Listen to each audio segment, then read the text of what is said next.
പശ്ചിമ ബംഗാളിലെ തെരഞ്ഞെടുപ്പ് പോരാട്ടം അതിന്റെ അവസാന ഘട്ടത്തിലേക്ക് കിടക്കുമ്പോൾ തൃണമൂൽ കോൺഗ്രസിന് ശക്തമായിട്ടുള്ള മുന്നറിയിപ്പുമായി പ്രധാനമന്ത്രി നരേന്ദ്രമോദി.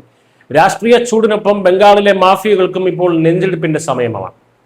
കാരണം ഗുണ്ടകൾക്കും സിൻഡിക്കേറ്റുകൾക്കും ഇത് അവസാന അവസരമാണെന്നും ഏപ്രിൽ 29-നകം കീഴടങ്ങണമെന്നുമാണ് പ്രധാനമന്ത്രിയുടെ അന്ത്യശാസനം. ബിഷ്ണുപൂരിൽ നടന്ന BJPയുടെ തെരഞ്ഞെടുപ്പ് റാലിയിലാണ് പ്രധാനമന്ത്രി ഈ കടുത്ത ഭാഷയിലുള്ള താക്കീത് നൽകിയിരിക്കുന്നത്.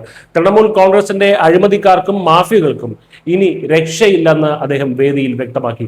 ഏറ്റവും അടുത്തുള്ള പോലീസ് സ്റ്റേഷനിൽ പോയി കീഴടങ്ങുക. തെരഞ്ഞെടുപ്പ് ഫലം വരുന്ന മെയ് 4-ന് ശേഷം ആരെയും വെറുതെ വിടില്ല. ബിഷ്ണുപൂരിലെ മാഫിയകൾ ഇത് നന്നായി കേട്ടുകൊള്ളുക. മോദി തുറന്നടിച്ചത് ഇങ്ങനെയാണ്. തെരഞ്ഞെടുപ്പിൽ അക്രമം കാണിച്ച് ജയിക്കാമെന്ന തൃണമൂൽ മോഹങ്ങൾക്കുള്ള വ്യക്തമായിട്ടുള്ള മറുപടിയായിരുന്നു ഈ വാക്കുകൾ.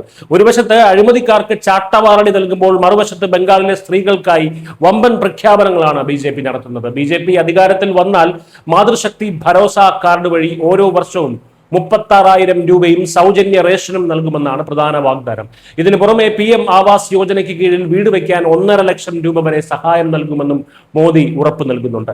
അയൽ സംസ്ഥാനങ്ങളായ അസമിലും ഒഡീഷയിലുമൊക്കെ സ്ത്രീകൾക്ക് ലഭിക്കുന്ന ആനുകൂല്യങ്ങൾ തൃണമൂൽ സർക്കാരിന്റെ അഴിമതി കാരണം ബംഗാളിലെ സ്ത്രീകൾക്ക് നിഷേധിക്കപ്പെടുകയാണെന്നും അദ്ദേഹം കുറ്റപ്പെടുത്തി. മുഖ്യമന്ത്രി മമതാ ബാനർജിയുടെ വോട്ട് ബാങ്കിലെ ഏറ്റവും നിർണായകമായിട്ടുള്ള ശക്തിയാണ് ബംഗാളിലെ സ്ത്രീകൾ. ഈ വോട്ട് ബാങ്കാണ് ഇപ്പോൾ BJPയും തൃണമൂലും ഒരുപോലെ ലക്ഷ്യമിടുന്നത്. നിലവിൽ മമതാ സർക്കാരിന്റെ ലക്ഷ്മി ഭണ്ഡാർ പദ്ധതി പ്രകാരം സ്ത്രീകൾക്ക് പ്രതിമാസം 1,500 രൂപ മുതൽ 1,700 രൂപ വരെ ലഭിക്കുന്നുണ്ട്.